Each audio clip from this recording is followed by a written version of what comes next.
भारत की राजनीति में नई राजनीति और तथाकथित रूप से शुचिता के स्वयंभू अलंबरदार पार्टी का रंग अब एक के बाद एक तथ्यों के सामने आने के बाद उतरता चला जा रहा है।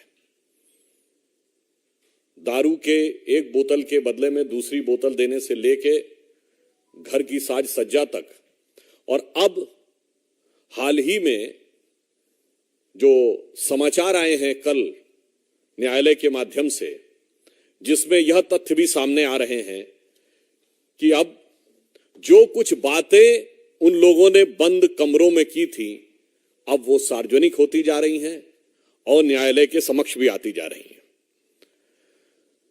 यह बात अब प्रामाणिक रूप से सामने आ रही है कि पूर्व उप मुख्यमंत्री सिसोदिया जी के सचिव के अरविंद ने बताया था कि सीएम की उपस्थिति में विधिवत यह निर्णय हुआ कि 2% से बढ़ाकर 12% किया जाएगा, जिसकी कोई भी आधिकारिक कारण अथवा कोई फैक्चुअल बेसिस अवेलेबल नहीं है।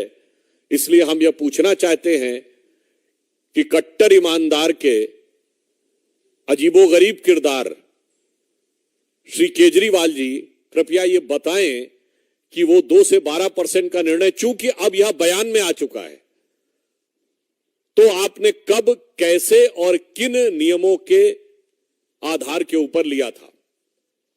फिर इतना ही नहीं है, यह भी बात आई है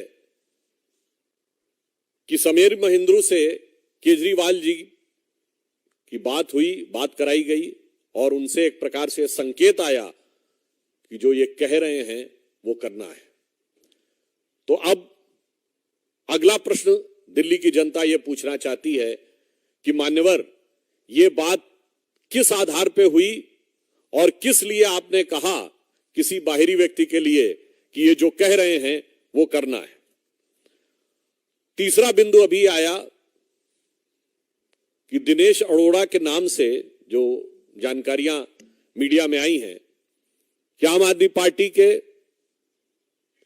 एक सांसद जिन्होंने की वो मीटिंग आहूत की, उन्होंने कहा कि अगर सारे रेस्टोरेंट ओनर्स को बुला लिया जाए तो कुछ धन की आवश्यकता है, और ऐसा बयान आया है कि सारे ओनर्स को बुलाया गया और एक निश्चित धनराशि इकट्ठा की गई और उसके एवज में सरकार ने यह कहा कि रेस्टोरेंट्स की टाइमिंग में परिवर्तन कर देंगे। अब आप ये समझिए कि केजरीवाल जी और उनके संसदीय दल के नेता दोनों को यह जवाब देना चाहिए कि क्या टाइमिंग को बदलने का जो निर्णय हुआ था वो रेस्टोरेंट ओनर्स के लोगों के साथ किसी भी प्रकार की व्यावसायिक डील के तहत हुआ था। यह उत्तरोत्तर बात स्पष्ट होती चली जा रही है, एक के बाद एक फैक्ट के साथ, कि अब पैसे का इन्वॉल्वमेंट कमीशन बढ़ाने से लेके, सरकार के राजस्व को सैक्रिफाइस करने से लेके, सीधे रेस्टोरेंट के ओनर्स के साथ धन इकट्ठा करने तक के आरोप आते जा रहे हैं। और इसके बाद भी आम आदमी पार्टी यदि यह कहे कि वो सबसे बड़े ईमानदार हैं और वो सच बोल रहे हैं, तो मुझे लगता है कि उनके ऊपर तो यही पंक्ति चरितार्थ होती है कि वो झूठ की पैरवी तो करता चला गया, वो झूठ की पैरवी तो करता चला गया, लेकिन बस उसका चेहरा उतरता चला गया। धन्यवाद। Any question? जी आनंद जी, आप बोल दो।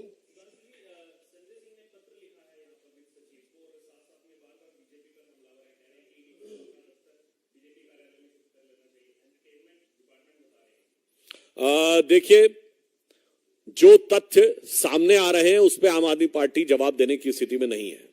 इवन आपने ये भी देखा कि शायद अब तो टीवी पर भी उन्होंने कुछ मुद्दों के ऊपर जाने से पीछे हट गए हैं। तो मुझे लगता है कि इस समय इस प्रकार के निरर्थक अनर्गल आरोप जिसको कि वो लगाने में ये वो आदतन लगाते हैं, फितरतन लगाते हैं, शरारतन लगाते हैं, इसके अलावा उनके पास अब कोई विकल्प नहीं बचा है।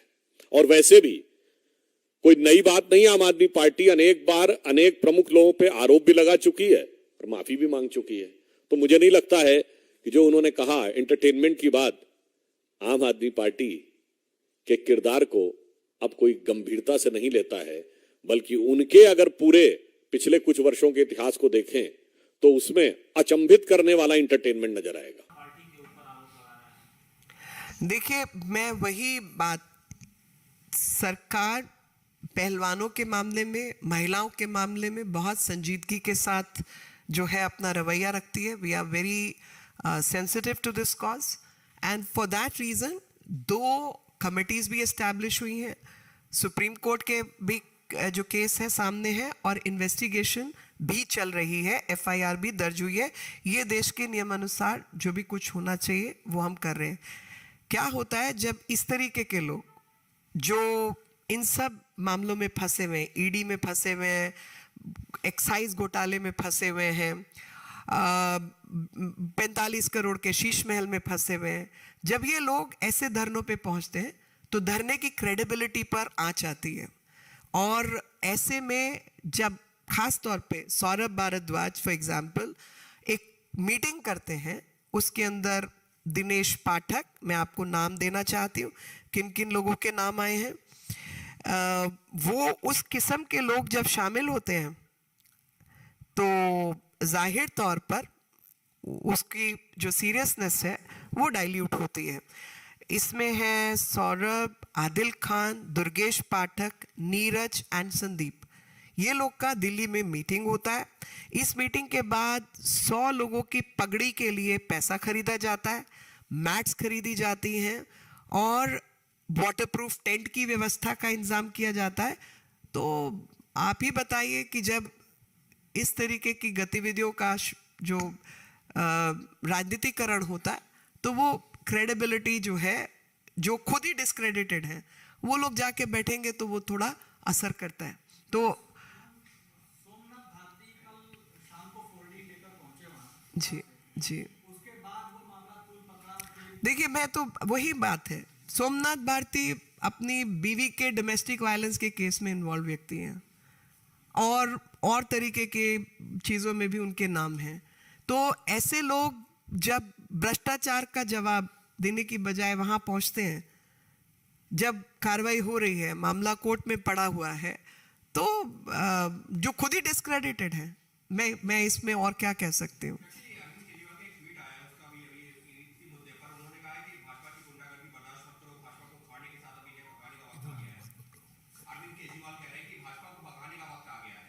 देखिए, जिनका खुद मकान ढहाने का वक्त आ गया है, तो जो मकान ढहाने का काम जिनका शुरू हो रहा है वो इस तरीके की बात करेंगे तो क्या है, मतलब हाँ वो करेंगे ही ऐसी बात।